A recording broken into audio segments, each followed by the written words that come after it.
Селям алейкум, хайрлах шамлар, витаю. В эфире телеканала АТР. Вы смотрите информационно-аналитическую программу «Бугунь». В студии для вас работаю я, Гульсум Халилова. Рада представить гостя нашей студии. Гарри Табах, капитан первого ранга ВМС США в отставке. Здравствуйте, Гарри. Салам алейкум. Алейкум селям.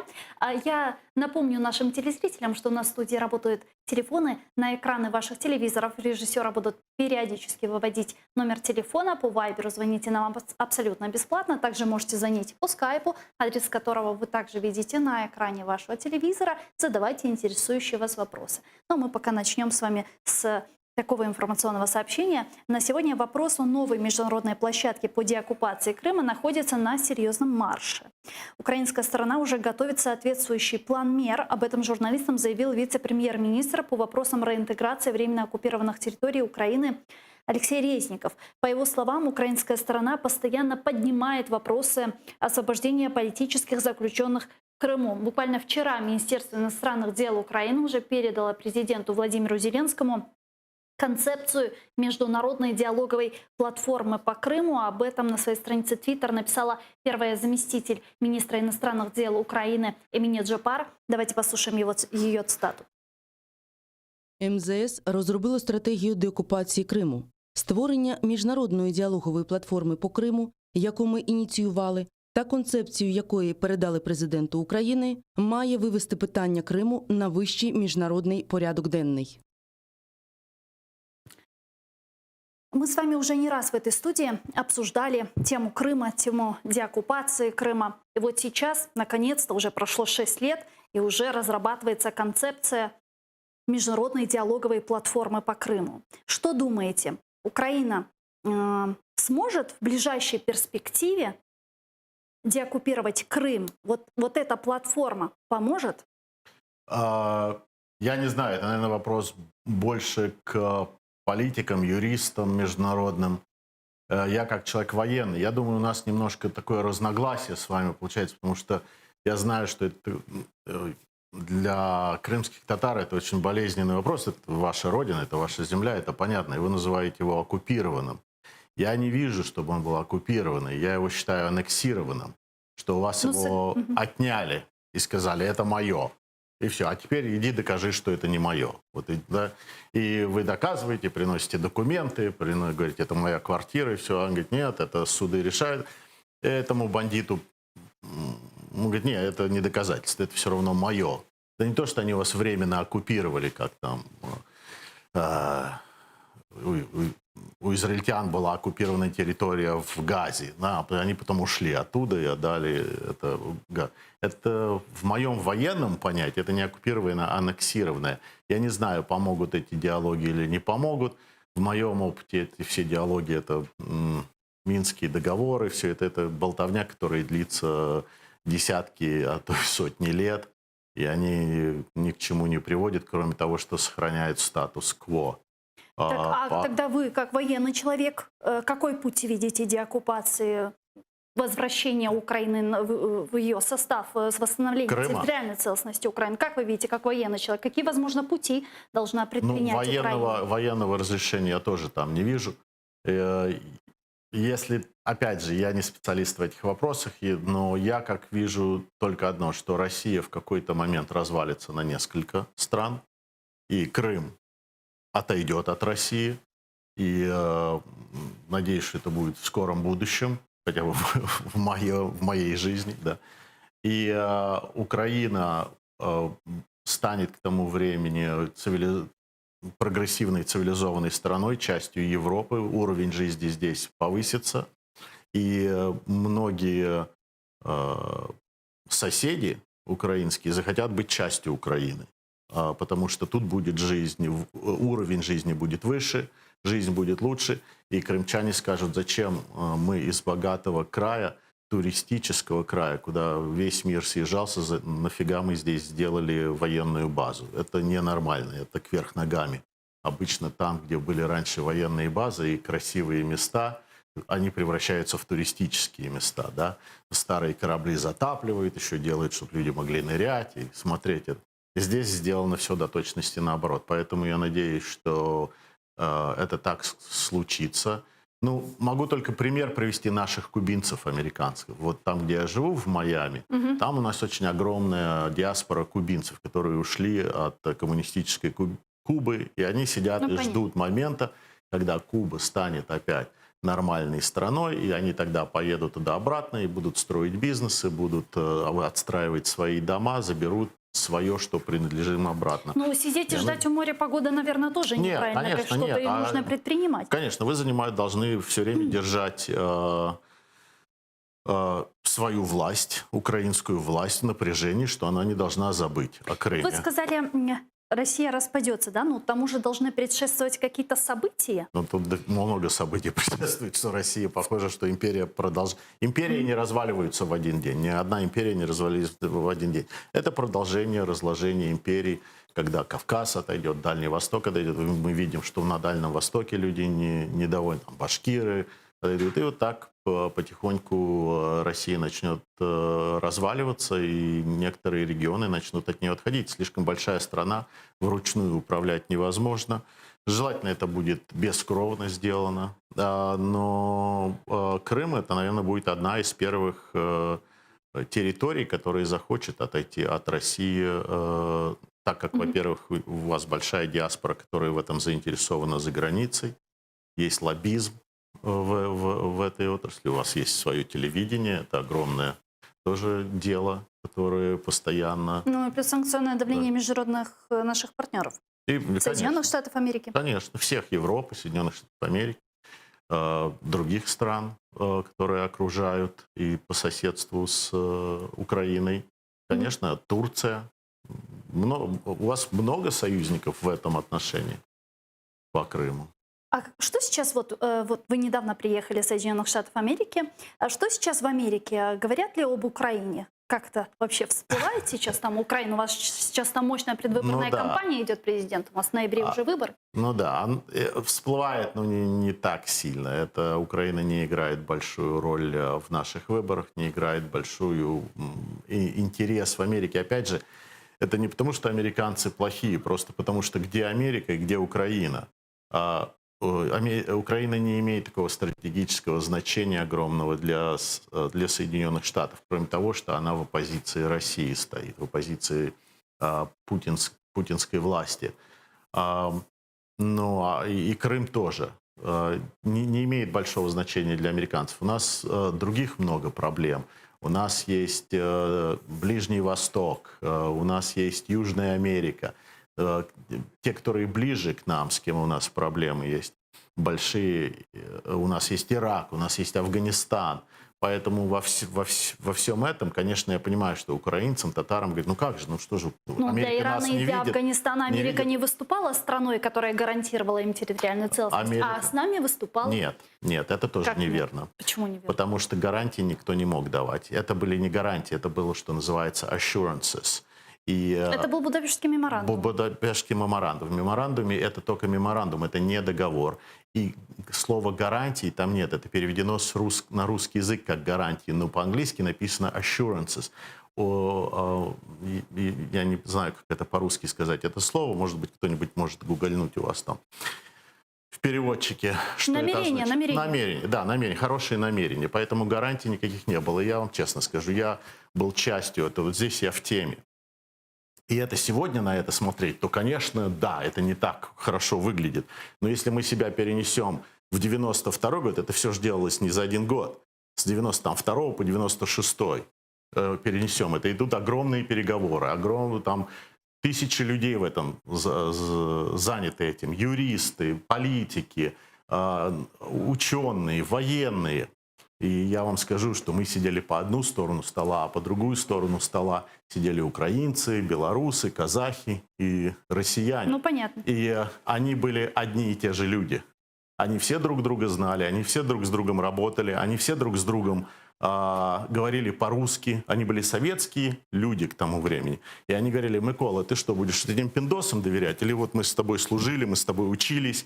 И мы им говорили: ребята, это не так все просто. Не надо все доверять своему соседу. Сегодня он ваш родной брат, а завтра он может быть Каином. И, Вообще доверять, как оказалось, никому нельзя. никому нельзя, да. Никому нельзя доверять, ни на кого нельзя рассчитывать. Поэтому это не совсем была вина... Я не знаю почему, но меня сейчас во всех студиях угощают чаем. Совпадение? Не знаю. Давайте к следующей новости. Почти половина украинцев не доверяют президенту Владимиру Зеленскому. Такие данные опубликовал авторитетный центр Разумкова, который совместно с фондом «Демократические инициативы» имени Илька Кучерева проверили социологическое исследование. Выяснилось, что в Украине крайне негативные отношения к органам власти. Давайте посмотрим на цифры.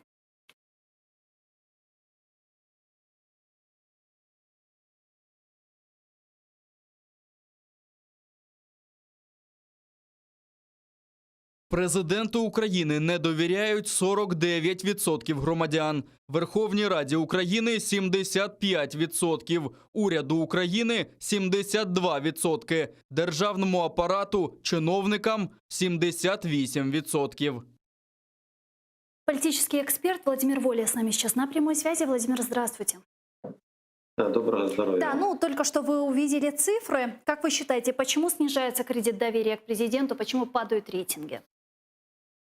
В общем-то, все зависит от результатов деятельности. Больше, конечно же, правительства, парламента и потом уже в последнюю очередь президента.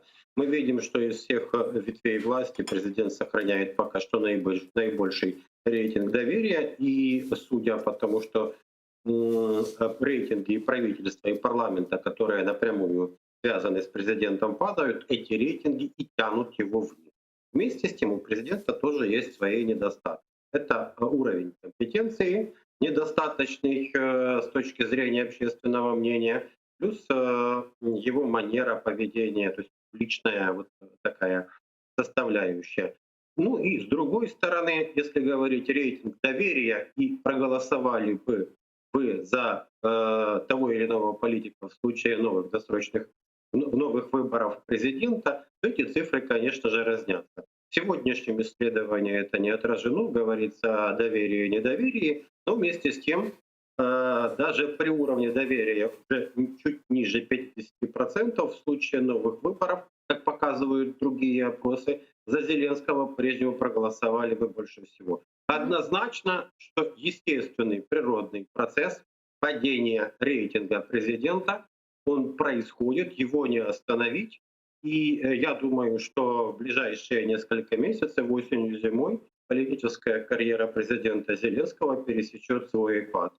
Ну, То есть как вот нам мы уже видим, стало понятно, 50% они символично в этом смысле фиксируют как раз вот этот экватор. ну, как нам уже стало понятно, слуги народа и президент, его команда очень серьезно смотрят на рейтинги, они обращают на это внимание, для них это важно. Будут ли они каким-то образом пытаться вернуть к себе кредит доверия? Каким образом это может быть сделано? Я сомневаюсь, что они смогут вернуть кредит доверия. Мы увидели, что этот президент и его правительство, парламент, они активную деятельность вроде бы демонстрируют, но у большинства граждан Украины есть определенное понимание несоответствия и президента, и правительства, и парламента неким идеальным ожиданиям. Поэтому по мере того, как развивается ситуация и по мере удаления от президентских парламентских выборов, люди видят, что ситуация кардинальным образом не улучшается. Это первый фактор. Более того, существуют некоторые необратимые последствия вследствие тех решений, которые приняли парламент и правительство подконтрольные президенту. А именно, это изменения в налоговой системе осенью прошлого года, это решение по приватизации, по введению рынка земли, это мероприятия, которые были введены в связи с эпидемией коронавируса и которые многие восприняли как неадекватные, ну и много чего другого. То есть реального улучшения жизни люди не чувствуют, и время таким образом, и вот эти решения властей, они работают против рейтингов. Спасибо большое. Владимир Воля, политический эксперт. Спасибо, был с нами на прямой связи. Гарри, вот вы сказали про чай. У нас он, по крайней мере, безопасный. чем чай Навального, поэтому давайте нашу тему, продолжим тему Навального и обсудим с вами. А эту можно я историю. отреагирую на это, на то, что вот политолог сказал? На рейтинг. На рейтинг. Я не вмешиваюсь в вашу внутреннюю политику, но 50%, я не знаю, сколько, уже больше года, да, у вас президент? Да, уже год. Это довольно-таки высокий рейтинг по сравнению, вот если взять западные страны, потому что рейтинги падают очень быстро, а он вообще вошел с высокими рейтингами. Конечно, они начнут падать очень быстро. Но дело все в том, что вот вы журналисты, вот я вас за это не люблю не очень, сам иногда не люблю, потому что вы вот так говорите, вот рейтинг у него такой. Почему? И политологи объясняют, почему у него такой плохой рейтинг или хороший рейтинг, неважно какой рейтинг. Я бы, опять же, это военный человек, я бы спросил вопрос, а какой рейтинг в это время был у Порошенко? После там года или полтора, как Ну, понятно, что или было очень у страшно. Кучины, или еще кого-то. И тогда вы сравниваете. А так вы людям говорите, о, у него уже 50%. Ну, или, о, уже 50%. Но мы же Вы можете понимаем, и что так, и так падение это рейтингов сделать. это нормально. Да, это нормальный процесс. Да, то есть в тут любой ничего цивилизованной страшного стране это должно так быть. Только в Чечне, у нас там в Северной Корее, при товарище Конечно, Сталине это как рейтинг бы нормальный только рос. процесс. Давайте Да, вернемся давайте. к предмету нашей дискуссии. Учитывая, что НАТО после инцидента с отравлением Алексея Навального, российского оппозиционера, требует теперь от Российской Федерации раскрыть программу производства боевого вещества «Новичок». Данные необходимо предоставить в Организацию по запрещению химического оружия. Давайте послушаем цитату. Німеччина поінформувала союзників про висновки своїх фахівців щодо отруєння Олексія Навального. Всі союзники НАТО засуджують цей напад. Ми закликаємо Росію надати ОЗХО повну інформацію про програму «Новачок». Будь-яке застосування хімічної зброї демонструє повну зневагу до людських життів і є неприйнятним порушенням міжнародних норм і правил. Отравление Алексея Навального можно считать использованием химического оружия, если все данные подтвердятся. Такое резкое заявление сделала Организация запрета химического оружия. Далее их цитата. Відповідно до Конвенції про заборону хімічної зброї, будь-яке отруєння людини за допомогою нервово-паралітичного агента вважається застосуванням хімічної зброї. Таке твердження викликає серйозну заклопотаність. Держави-учасниці Конвенції про заборону хімічної зброї вважають застосування хімічної зброї будь-ким за будь-яких обставин ганебним і тим, яке повністю суперечить міжнародним правовим нормам. Российский политический деятель Леонид Гозман сейчас с нами на прямой связи. Здравствуйте. Добрый день.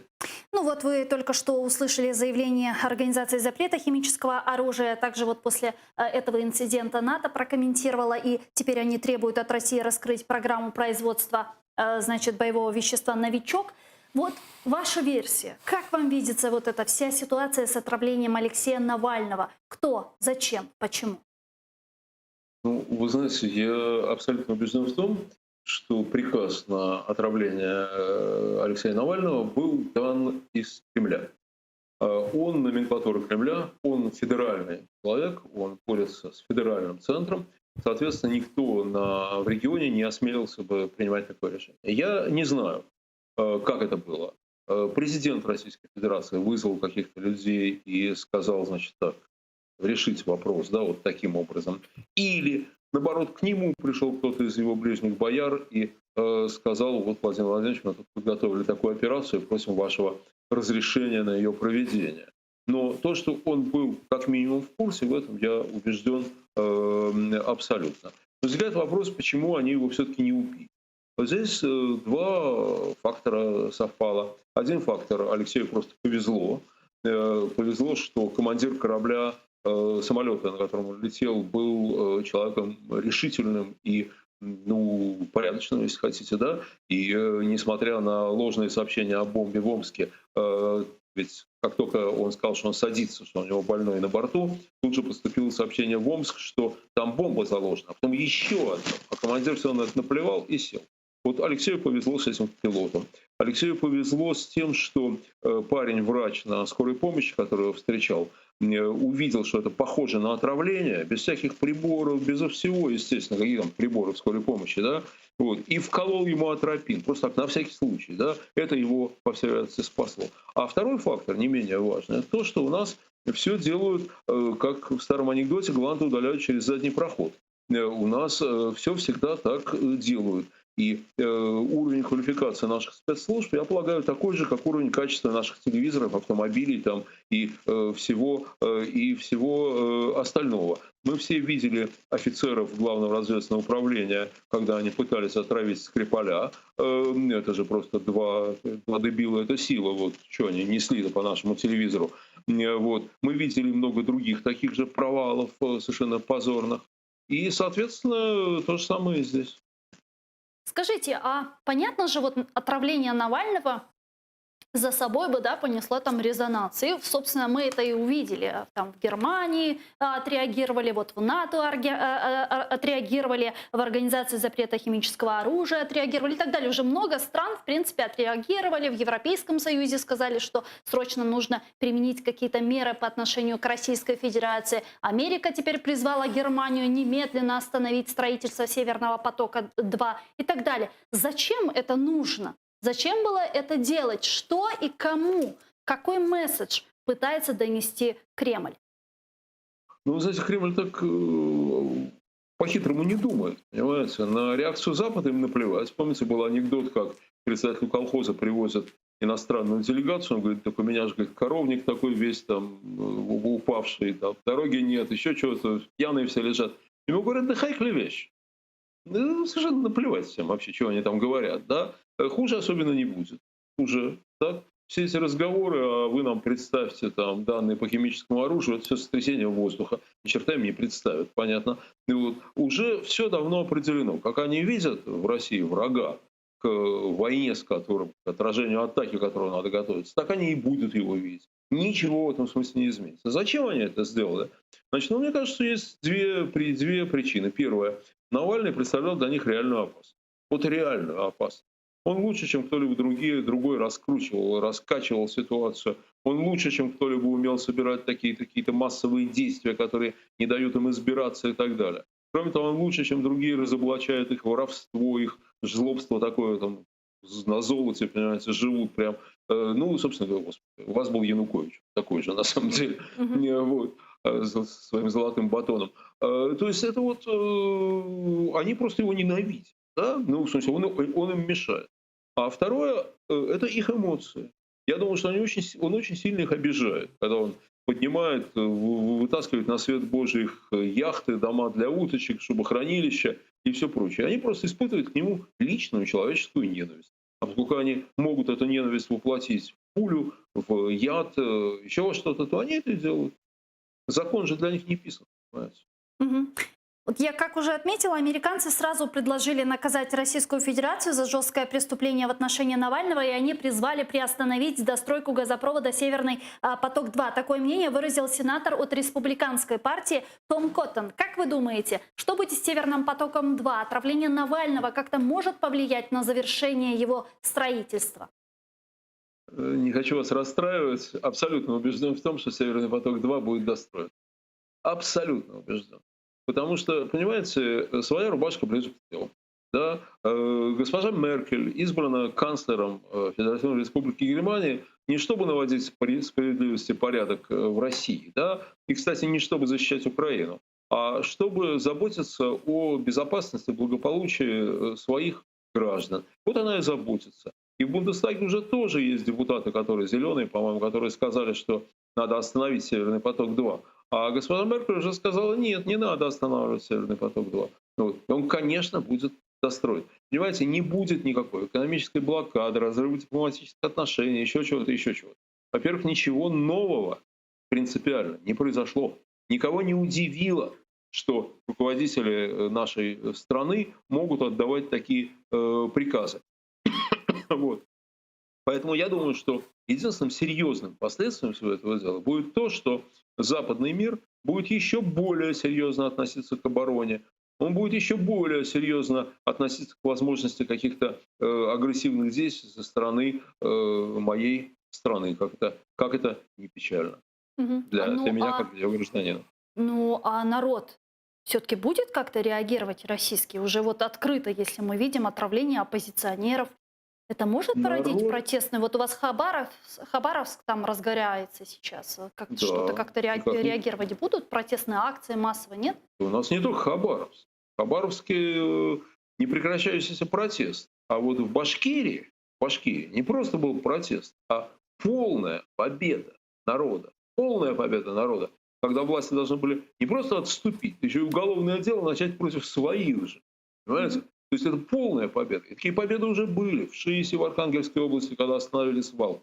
В Екатеринбурге, когда не позволили строить храм на место сквера. Там, ну и так далее. Да?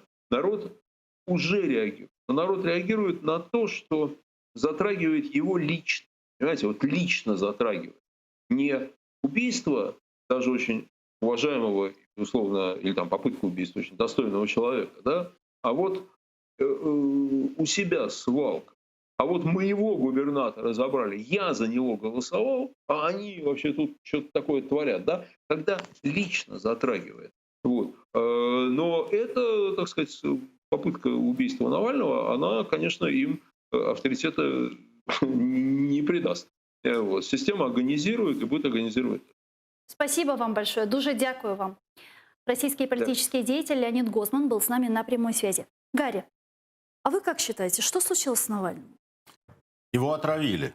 Угу. Я буду говорить словами Владимира Владимировича Путина. Она утонула. Он упал. Он сказал, он заболел. Он заболел, да, он заболел.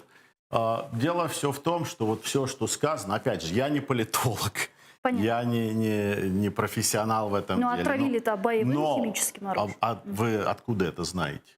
По крайней мере, так говорят ФРГ. Ну, это они говорят, вы докажите, покажите документацию, покажите еще что-то, покажите, какие эксперименты. У вас вообще есть экземпляр этого новичка. Поэтому это все такая болтовня. Если бы я сидел за столом переговоров, я бы это все разрушил очень быстро. Потому что, да, ну вот в НАТО говорят, Столтенберг, да, НАТО это же говорит, серьезно. организация по... Что они говорят? Вы послушайте, что они говорят. Они говорят, если будет доказано, то тогда Россию надо наказать. А как вы это докажете? Вот и россияне сидят и говорят, вот когда докажете, придете, мы дальше будем разговаривать. То, что они говорят, что еще что-то они там сказали, я сейчас просто, у меня сейчас вылетело В из головы. Организации запрета химического оружия говорят, да, что это... Если все данные подтвердятся, то если все можно данные это подтвердятся. Ну вот это... когда они подтвердятся, тогда и придете к нам, и мы будем говорить. А говорят, что наказать Россию, чтобы Россия провела расследование. Чтобы вот срочно Россия провела расследование. Россия говорит, да, мы провели расследование, это не мы, нас там вообще нет, у нас такого нет. Вот все. Вообще Как Россия все отрицает вот сейчас, всегда. Да, правильно. Поэтому Владимир Владимирович Путин сидит и говорит, да, сейчас я вот все брошу и буду проводить расследование, и вам дам это ответ. Так а как наказывать? Ну, поэтому это глупость. Даже то, что это говорить, озвучивать, это глупо, я считаю. Потому что никто за стол переговоров с такими материалами не сядет. У вас даже уважаемый Леонид Гозман, он говорит, я уверен, что его отравили, а у вас есть какая-то документация или что? Я тоже уверен. Но оглашать это, и что это значит, что вы уверены? Но я, правда, не знаю, как это сработало. Потом, я вам сразу сейчас скажу, вот сразу две вещи. Вы решите, кто прав, не прав. Уважаемый Леонид Тут не стоит вопрос, Леонид прав, Гозман, не прав, да. нет, вот, а вы как решите это? Вот как вы собираетесь решить эту проблему? Уважаемый Леонид Гозман говорит, слава богу, что был смелый, хороший человек, грамотный, он ему дал укол атропина и спас его жизнь. Позавчера по «Эхо Москвы» выступает химик, который участвовал в производстве новичка. Ну, его так представляют, я не знаю, документов не видел. Этот химик говорит, если дать... Он говорит, это не новичок. Вот человек, который работал как бы, да. Он говорит, это не новичок, потому что в новичку, если ты дашь атропина, человек умрет. Вот подождите, мы же понимаем, что такое российские пропагандистские СМИ. Тогда там вообще говорят, что Навальный там не пил чай, или его вообще отравили в Германии, говорят российские пропагандистские СМИ. То есть у меня оснований верить им нет. Я представитель НАТО. С чем вы хотите, или представитель Америки? С чем вы хотите, чтобы я пошел в Россию и стал с ними проводить переговоры по этой теме? Как раз речь идет о том, что будут расследовать. В случае, если, да. Кто будет расследовать? НАТО или ООН запрашивает, чтобы расследовала Россия. Чтобы Путин расследовал это. Точно так же, как наш президент Обама договорился, чтобы Иран не производил ядерное оружие, и он сам себя будет инспектировать. И мы подписываем этот договор. То есть, по-вашему, это все расследовать невозможно, и ни к чему это все не приведет, даже если мы будем уверены, что его отравили по поручению Путина, да? Я уверен, что Трамп изнасиловал Пелоси в подъезде. Я уверен в этом. Ну и что? Что в этом? Это ничего не значит. Это то, что я думаю, в чем я уверен, это ничего не значит. Это просто разговор. Как нам садиться разговаривать? В это же время у нас проходит то, что конгрессмен или сенатор из республиканской партии говорит, будем вносить санкции, будем, если докажем, мы их Но вообще... мы же понимаем, что они используют. тоже. Да, То да. есть- А из демократической партии отправляется письмо президенту Трампу и комитетам по международным отношениям, что надо сотрудничать с Россией, что надо с ними уже наводить... Подождите, Дональд Трамп диалог. тоже говорит, там, как Путин good guy, он там постоянно говорит, что нужно вести диалог, как-то можно налаживать диалог. Но то есть это можно об письмо этом от Конгресса, Мгм. поэтому они, по-разному они на все это реагируют. Насчет Севера, да, вот Да, Меркель, вот подведем к Северному потоку Меркель 2. говорит, да, если мы узнаем, то будет ужасно, будут такие санкции введены, и в то же, а с Но другой она стороны... не говорит ничего про Северный поток. А с другой да, стороны, говорит, Северный поток надо достроить. Опять же, я не совсем согласен с Леонидом Гозманом, потому что он говорит, да, Северный поток достроит. Может быть, достроит, да, наверное, достроит. Они сами могут его достроить. Но президент Трамп ввел санкции против Северного потока. Что это означает? Многие люди, я думаю, не понимают. Санкции, это имеется в виду, если вы будете работать с Северным потоком, Это против компаний, которые могут быть причастны. к тогда строительству. санкции вводятся против вас тоже. Мы с вами, Америка, работать не будем. Поэтому, когда он ввел эти санкции, все корабли, которые там иностранные работали, все работники, которые иностранные работали, они сразу ушли оттуда. Да, но вот многие эксперты говорят, что есть корабли «Газпрома», там «Фортуна», «Академик Черский», которые можно переоборудовать, да. и они могут помочь в строительстве Северного потока. Экономисты давайте подключим к нашей беседе сейчас Бориса Кушнирука, он нас слышит, и с ним поговорим на эту тему. Борис, здравствуйте. Ваша версия, достроит ли Северный поток-2, делают ли американские санкции завершения строительства Северного потока-2 невозможным? Ну, чесно кажучи, я не вважаю настільки принциповим.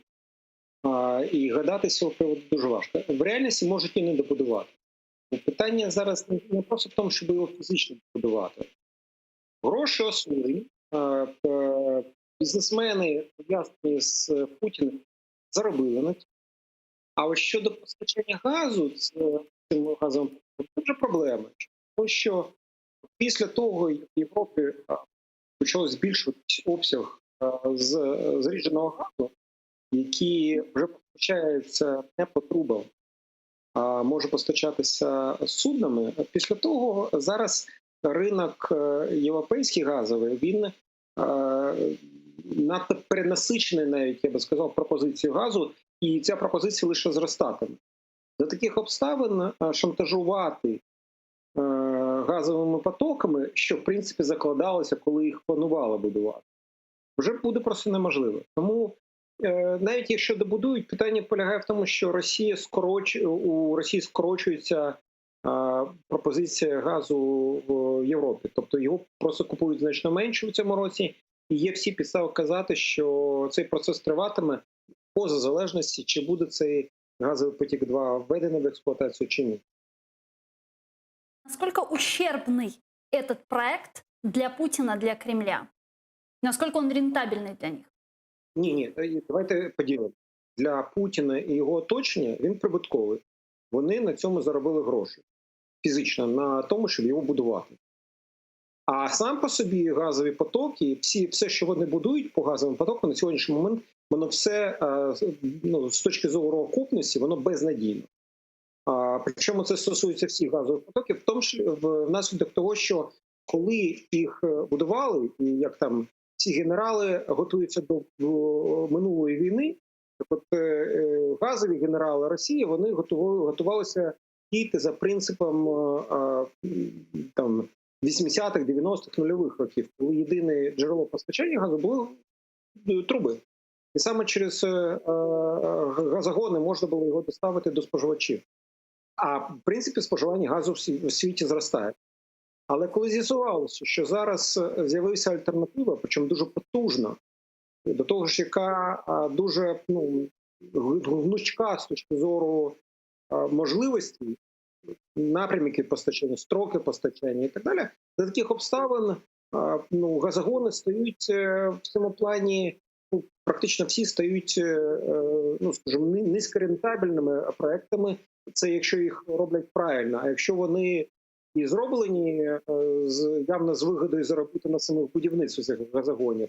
Тобто вони надзвичайно витратні. В цьому випадку, безперечно, для «Газпрому» і для Росії, якщо вважається, що «Газпром» – це російське національне багатство, то можна сказати, що воно, безперечно, безнадійне збитково, і «Газпром» наближається до ситуації, коли обсяг його боргів буде таким, який він просто вже не зможе обслуговувати.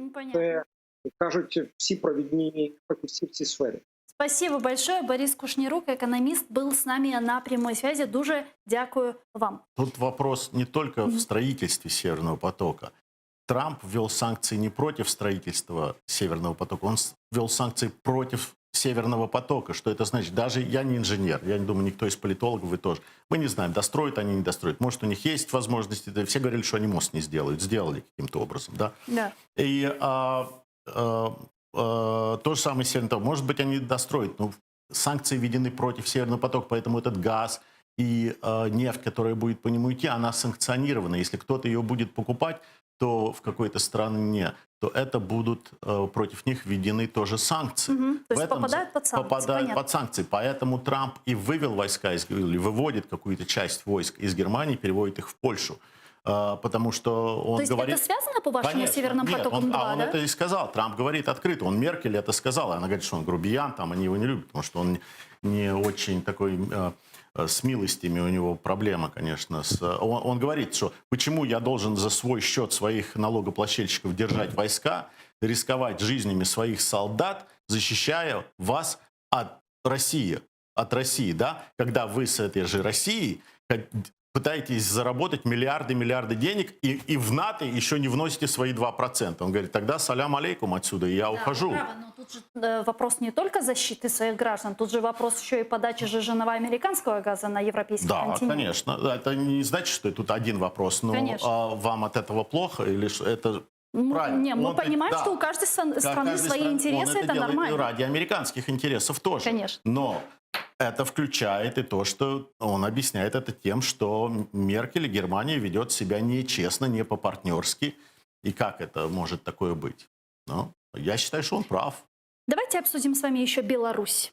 Беларусь. Не менее важная и горячая новость. Министр обороны Беларуси Виктор Хренин считает, что руководство Украины подогревает деструктивные силы для смены власти в стране. Кроме Украины, к этому якобы причастны Польша, Литва и Чехия. Об этом он заявил на заседании Совета министров обороны стран-участниц СНГ, передает Минобороны Беларуси. Давайте послушаем его цитату. Різні деструктивні сили, що підігріваються керівництвом таких держав, як Польща, Литва, Чехія та Україна, вдавалися до спроб неконституційної зміни влади. Ми змушені виробляти відповідні заходи військового характеру, що і було продемонстровано нами в ході планових заходів бойової підготовки, які проведені в безпосередній близькості біля кордонів з НАТО в серпні цього року. А вот наш министр иностранных дел Украины Дмитрий Кулеба заявил, что Украина готова идти на жесткие шаги в случае недружественных действий Беларуси. Давайте его послушаем. Я викликав посла, аби ретельно проаналізувати перспективи відносин із Білоруссю в новій реальності, внести конкретні пропозиції керівництву держави, як далі будувати відносини з державою-сусідом у коротко- і середньостроковій перспективі. Не виключаю, що він повернеться до Мінська. Та якщо недружні дії Білорусі продовжуватимуться і ризики зростатимуть, ми готові йти на жорсткі кроки, навіть далі, ніж виклик посла на консультації. Что, на ваш взгляд, сегодня происходит в Беларуси? Вы следите за событиями? Ну, я более не менее слежу. Я понимаю, что там идут протесты и пытаются сменить власть. Правда, лидеры там не образовались. Как это? Ну, я считаю, что ваш министр иностранных дел все правильно, он отозвал посла, так и надо делать. И когда министр обороны Беларуси говорит «подогревают», я не понимаю, что это слово значит. Что значит вы подогреваете? Вы там стоите с каким-то обогревателем и подогреваете? Я не понимаю этих слов, потому что их можно перевести по-разному. Вы недовольны тем, что там нарушаются права человека, что там власть... Дестабилизируем, якобы мы дестабилизируем ситуацию, говорит Правильно Кремль. делаете, потому что вы часть западного мира, вы часть демократии, как и Польша, как Чехия, как там Литва, какие еще там назвал он страны. Вы недовольны тем, что там происходит. Вы должны это делать как независимая, как демократическая страна, которая разделяет западные ценности. Понимаете, если бы все страны так себя вели, когда крымских татар выселяли в 1944 году, может быть, их бы и не выселили. Может быть, тогда бы одумались и сказали, знаете, что миру это не нравится. Ну, так как все молчали, ничего страшного, можно и тогда это все делать. Поэтому, конечно, это надо высказывать, отзывать своих послов, показывать свое недовольствие, что диктатор, который там сидит уже черт знает сколько, да, и не собирается уходить, использует свой народ как крепостных, как свое имущество. Никто не должен доволен быть, и правильно, Вы я знаете, считаю, вот что вы это делаете. Лукашенко же заручился поддержкой у Путина. Он же ему звонил несколько раз Ну, а и куда он продолжает денется? Он же не звонить. может у Трампа Он эту сейчас поддержку планирует, получить. понятно, что планирует ехать в Москву. Москва не резиновая. Что будет делать Путин? Я думаю, что он его ждет. Он вторгнется в Беларусь? Конечно, конечно. А почему он это сделает? Потому что Евросоюз уже объявил, что Беларусь это в сфере влияния России. Вот вам Литва вводит свои санкции. Вот вам, пожалуйста, Евросоюз. Вот они себя ведут точно так же, как вели там с Гитлером, со Сталином.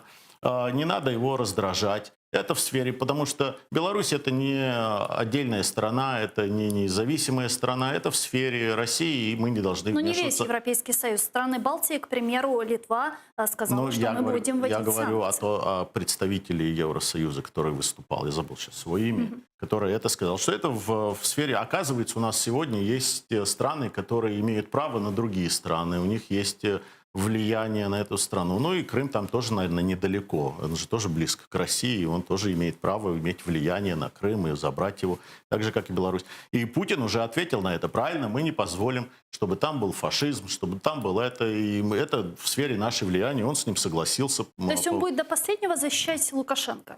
Ну, он будет защищать себя. Он будет так делать, чтобы Лукашенко стал его... чтобы Беларусь вошла вот в этот союз славянских народов, восстановилось это. И раз с Украиной не получилось, то с Белоруссией уже точно у нас получится. Это его мечта. И он может туда. Он сказал, что он ведет войска, если его Беларусь попросит, белорусский народ попросит. А белорусский народ, конечно, попросит этого, чтобы остановить там фашизм и все остальное. И так как уже Евросоюз дал ему зеленый свет на это, ну, Прибалтики страны мы не считаем, мы знаем, что они фашисты, и поэтому это понятное дело, это, что они будут это протестовать. Они все протестуют в ООН и в НАТО против России. Так что он это все найдет объяснение всему этому. Беларусь, опять же, я не предсказатель, я не предсказываю, Понятно, я просто да. говорю, что я думаю, Путин думает, или что вы меня спрашиваете, мое личное мнение. И когда Беларусь уже войдет в состав какой-то, каким-то образом в Россию, тогда Лукашенко тоже уже, наверное, угостят чаем. Давайте про США еще немного поговорим. У нас буквально 5 минут остается. Почему на мою страну остается 5 минут? Это неправильно. Потому что вы в Украине. Президент США Дональд Трамп считает, что стране стоит иметь хорошие отношения с Россией. Об этом он заявил, выступая перед сторонниками на митинге в Пенсильвании. Трансляция мероприятия велась на его странице в Твиттер. Трамп рассказал, что выключает телевизор каждый раз, когда в эфире демократы говорят о России. По его словам, представители демократической партии слишком часто обсуждают Россию и ее влияние на США. Это настоящие маньяки, добавил он, в стиле Трампа. Да.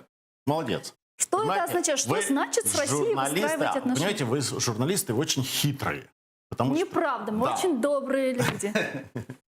И не хитрые, да. Потому что вы подмениваете постоянно два значения. Он говорит, что с Россией нужно иметь хорошие отношения. А вы против этого? Вы считаете, что с Россией надо иметь плохие отношения? Он же не говорит, что с Путиным надо иметь хорошие отношения. Он говорит, с Россией надо, с народом. Мы также говорим, с Ираком надо иметь хорошие отношения, с иракским народом, поэтому мы их разбомбили мирно. Также с Афганистаном у нас должны быть хорошие отношения. Он всегда говорит, что у нас со всеми должны. У нас с Северной Кореей должны быть хорошие отношения. Что тут? Он же не говорит, что должны быть с Путиным хорошие отношения. Россия никуда не денется. Она будет или в этой форме, или в другой форме, но она будет. Ну почему? И у нее Говорит. Он постоянно ядерная- говорит, что Путина нужно возвращать в G7. Он говорит, Правильно, что... он говорит в G7, опять же. Если он говорит, что в G7, вы должны это не выдирать из контекста, а узнать, почему он это говорит. Он говорит, потому что он говорит, что и Меркель, и Макрон, и все остальные встречаются с Путиным в Сочи, ездят, шушукаются за его спиной с ним. И он говорит, единственный, кто к нему не ездит, не кланяется, это я, Трамп. Поэтому давайте его в G7 сюда позовем, и вы при нем все скажете, что вы о нем думаете. А не бегать туда-обратно, мне одно говорить, а ему другое говорить. Вот он почему он говорит, что давайте его позовем в G7. Но потом, смотрите, серьезно. Россия – это ядерная держава. Она большая, она так расположена. Она все равно играет геополитическую важность, имеет. У нас, у американцев и у Трампа сегодня не Россия для нас, для нашей безопасности, для нашего улучшения жизни, для Америки. Россия не в первую очередь. Китай в первую очередь. Нам с Китаем надо. Ну да. И Китай борется против Трампа. Он хочет избавиться от Трампа, чтобы Байден пришел, а у Байдена сын уже завязан во многих бизнесах, там сколько там, 1,5 миллиарда или сколько-то он уже получил от Китая. Китай хочет, чтобы оставались все эти американские фабрики, чтобы все это производство, чтобы продолжалось там и детское рабство, и рабская сила, которая производит всю эту дешевую продукцию. Эти фирмы наши богатеют на это, поэтому все эти конгломераты тоже работают против Трампа. Поэтому А как он, сегодня- конечно, должен использовать Россию и в этом случае А тоже. как сегодня вот у вас в стране с рейтингами? Сможет ли Трамп, по-вашему, выиграть у Байдена? Или что будет с выборами? Как у вас сейчас опять же, обстоят я там не дела? предсказатель. Знаете, это в России знают, кто будет президент до выборов. В Америке мы знаем только, кто будет президент во время выборов, потому что мы видим штаты. Ну а как когда сейчас мы- рейтинги? У них в Израиле, сравнялись они в или нет? Израиле не знают, кто будет президентом и после выборов. Они там спорят. Поэтому, не знаю, рейтинги сейчас вроде бы сравнялись. Но эти рейтинги, опять же, что они значат? В прошлый раз они тоже говорили. Байден человек, который болен. Он не может. Он читает с бумажки. Он уже за Брежнева уже зашел со старческим Но разумом. Трамп тоже не очень молод. Не, На он не 3-4 молод, года но он младше. говорит все, как он Байден. думает, и он активен. Этот человек не выходит из своего подвала, его не видно, он ни в чем не участвует. И он читает по бумажке даже с Камалой Харрис.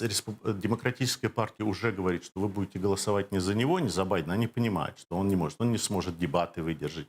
Он постарел, у него болезнь. Это нечестно даже по отношению к этому человеку, как к человеку, с человеческой точки зрения. Ставить в Слушайте, участие. за ним же партия Но, стоит, да, но ведь это не демократическая. партия, это уже секта. И поэтому им нужно, чтобы спасти себя, спасти Клинтонов, спасти Обаму, спасти от всего этого бюрократии, то, на что нажимает Трамп, им надо поставить вот этого Байдена. Но Байдена не будет, и будет Камала Харрис. И поэтому они говорят, вы будете голосовать за Камалу Харрис, которая левая, социалистка, и ничего хорошего из этого, я считаю, опять же, это мое личное мнение, не выйдет. Особенно для таких стран, как Израиль, как Украина, которые сейчас большие надежды на поддержку со стороны Соединенных Штатов Америки. Спасибо вам большое. Спасибо за вам. интересную беседу. Гарри Табах, капитан первого ранга ВМС США в отставке, был гостем нашей Спасибо. студии. Мир дому Благодарю. вашему. Дуже дякую. Сагулнус. Но я вынуждена завершать этот блок. Буквально через 5 минут. Смотрите, я Прайм, может добавить. Не переключайтесь, скоро кончим.